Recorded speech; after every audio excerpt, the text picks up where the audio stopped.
Hey, welcome back to Happy Little No Trees. Today we are walking through our third episode of the tooltip that is the massive OFX plugin Contour by Colin Kelly. You can hit the link description. There's a link to where you can purchase it. This is not a sponsored video. This is just me talking about a tool I use all the time. There's two previous videos to this that talk about why your DRT choice is extremely important and to your look dev, as well as talking about the first module, which is contrast. So we're going to just dive right back into our node tree. If you've been following along the previous two videos, you should be just picking up where we left off and going to town.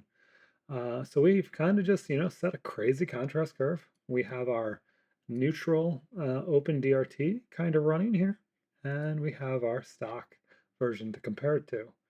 And that's why your DRT is a very important creative choice. But yeah, we're going to just drop in. This is probably my next favorite. If we're working with a digital image and we're just trying to impose a little filmic touch to it, getting that, people talk about it, split toning, making the highlights warm, making the shadows cool. This may or may not be the best image for doing that, but I don't know. Why not? But yeah, the cool thing about this is, yeah, you could go in here, individually pick each channel, draw each channel, and make your own split curve in your curves. It's great. It's fun. That's how I learned to do it, and that's how I never do it now. There's other DCTLs, Mononodes makes one that I liked really well for a long time, and I used a lot.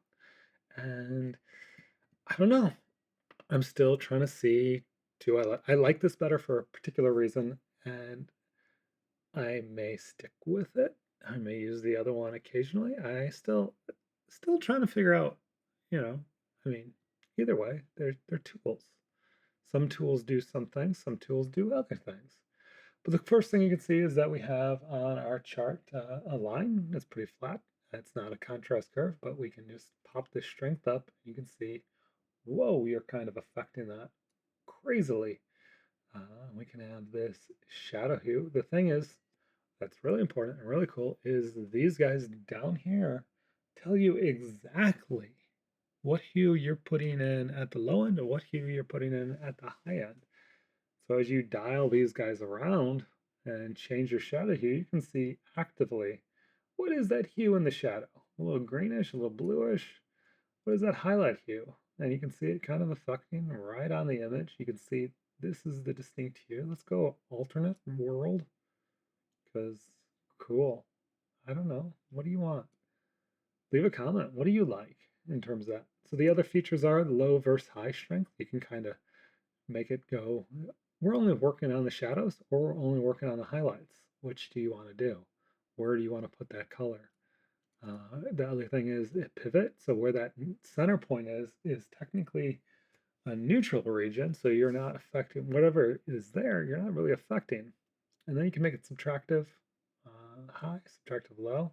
So kind of deepening the saturation by lowering the brightness. And then you can make that center part neutral.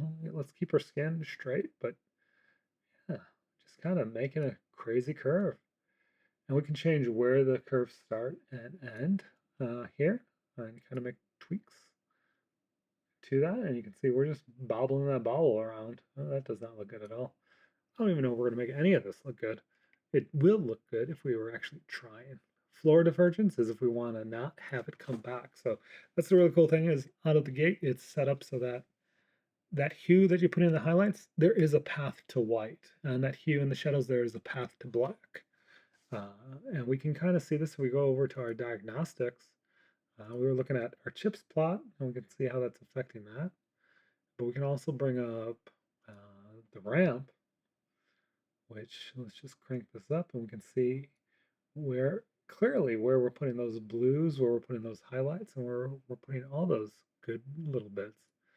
And that is just a nice little diagnostic to kind of see what's going on. And that's why when you have diagnostics up, go from the neutral to your stocks DRT, and you can see, oh man, there is a huge change to how responsive my curves are. when I'm changing my DRT around. That's very important. So if we're looking at the split, like we can change the peak divergence so that you see how it changes all the way across the board, and that blue is strong and it kind of fades out, but it's there. And we can kind of change all that, and we can kind of see, let's change the highlight hue back to that nice warm tone that we would be expecting.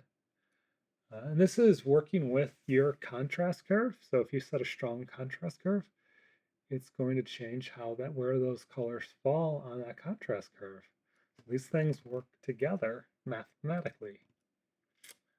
But big feature, know what color you're putting in without thinking about it. Let's go turn the diagnostic off and go blah, blah, blah. Oops, now we got our chips on blah, blah, blah, and we're back to her. There we go. Ain't she cute?